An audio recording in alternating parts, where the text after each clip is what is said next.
Assalamualaikum kawan-kawan semua. Jom kita buat kuih yang sedang viral ni. Kali ini inti dia adalah tepung kastard campur susu tepung. Dan kali ini saya menggunakan sukatan guna sudu besi ya, sudu makan ni ya. Okey kawan-kawan, mula-mula kita masukkan 3 sudu besar susu tepung. Seterusnya kita masukkan 2 sudu besar tepung kastard. 4 sudu besar gula pasir dan secubit garam.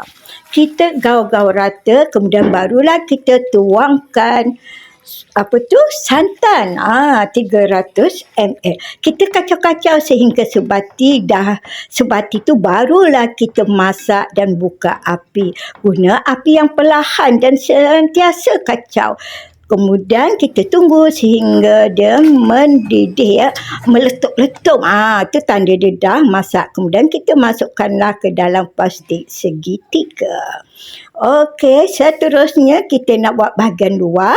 4 sudu besar gula pasir, 4 sudu besar tepung ubi kayu, 4 sudu besar tepung jagung, secubit garam. Okey, kita gaul rata ya. Masukkan 600 ml air kosong. Kacau-kacau rata, kemudian masukkan pewarna hijau secukupnya. Saya masukkan sedikit sahaja perisa pandan. Jangan banyak, nanti rasa dia kurang enak. Kacau-kacau rata dan masukkanlah 2 helai daun pandan. Masak sehingga meletup-letup dan warna dia menjadi jernih. Okey kawan-kawan, seterusnya kita sediakanlah acuan lompang. Saya menggunakan 2, satu saiz yang sederhana dan satu saiz yang kecil. Okey, kita isi jangan penuh. Kemudian kita picitkan pula adunan susu tepung dengan kastard tadi di dalam lapisan yang berwarna hijau tadi ya, adunan berwarna hijau. Simpan dalam peti air selama 3 jam. Kemudian kita keluarkan. Okey, kita lihat hasilnya. Kelihatan berkilat dan gedik-gedik.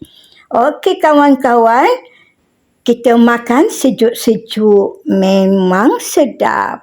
Okey, terima kasih kerana sudi menonton video ini. Jumpa lagi di video yang akan datang. Bye.